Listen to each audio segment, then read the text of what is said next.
Olá, minha joia! Aqui, professor João Filho, professor de língua portuguesa, professor de linguagens, códigos e suas tecnologias, aqui na nossa plataforma Replay Edu, conversando sobre assunto rico, né? Um assunto tão importante para você que vai fazer Enem ou quaisquer outros vestibulares, que é o assunto figuras de linguagem. Dá uma olhada nos nossos vídeos anteriores que a gente já começou a falar desse assunto, tá? Vem aqui com a gente acompanhando para mais uma rodada, para mais uma lista de figuras de linguagem. Hoje nós vamos falar de 4, tá? Da elipse, da zeugma, do hipérbato e da anástrofe. Fica ligado porque elipse e zeugma são figuras de omissão, de supressão.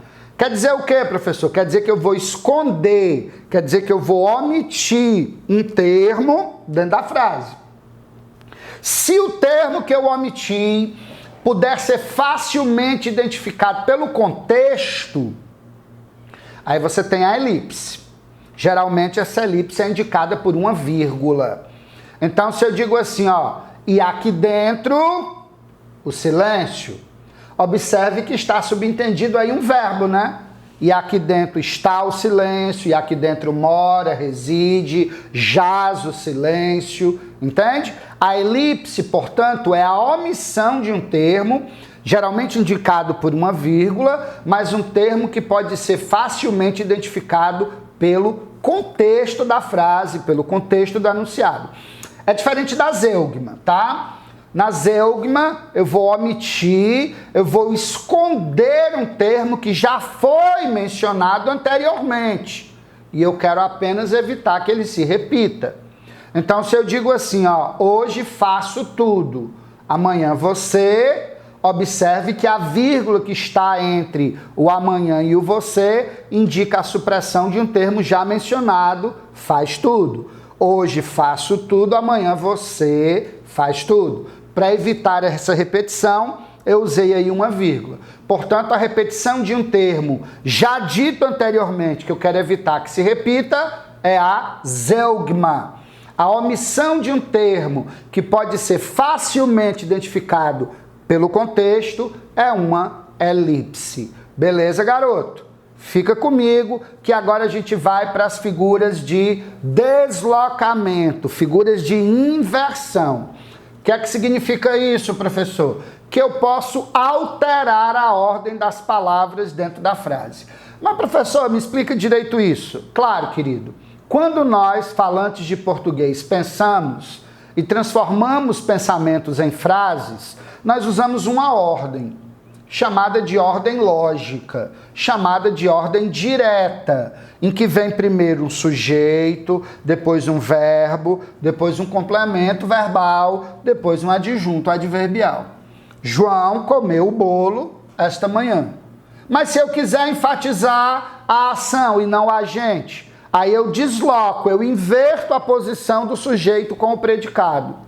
Comeu o bolo esta manhã, João. Eu peguei o sujeito, coloquei lá na frente, peguei o predicado, trouxe aqui para o primeiro plano. A inversão do sujeito com o predicado, a troca de posição do sujeito com o predicado, chama-se anástrofe. Beleza? Então, se você só trocou a posição do sujeito e do predicado, é uma anástrofe ou inversão simples. Mas se você quiser deslocar o adjunto adverbial, o complemento verbal, colocar o verbo ali, intercalar termos, aí você vai fazer a mudança na ordem dos termos. Não é uma inversão simples, como sujeito e predicado. É o deslocamento, a intercalação de um termo no meio de dois. Se eu digo esta manhã, vírgula, João comeu o bolo. João, vírgula, esta manhã, vírgula, comeu o bolo. João comeu, vírgula, esta manhã, vírgula, o bolo. Aí eu já tenho o hipérbato. Professor, o que é um hipérbato? É quando você desloca termos dentro da frase. Mas um exemplo clássico de hipérbato na língua portuguesa é a letra do nosso hino nacional brasileiro. Ouviram do Ipiranga as margens plácidas de um povo heróico brado retumbante. Vamos colocar na ordem direta, vamos eliminar o hipérbato. Como é que fica a frase? As margens plácidas do Ipiranga ouviram o brado retumbante de um povo heróico. Percebeu? O que é o hipérbato? É o deslocamento dos termos, é a inversão da ordem dos termos dentro da frase. Beleza? Aí nós temos duas figuras de omissão, a elipse e a zeugma, e temos duas figuras de inversão, o hipérbato e a anástrofe.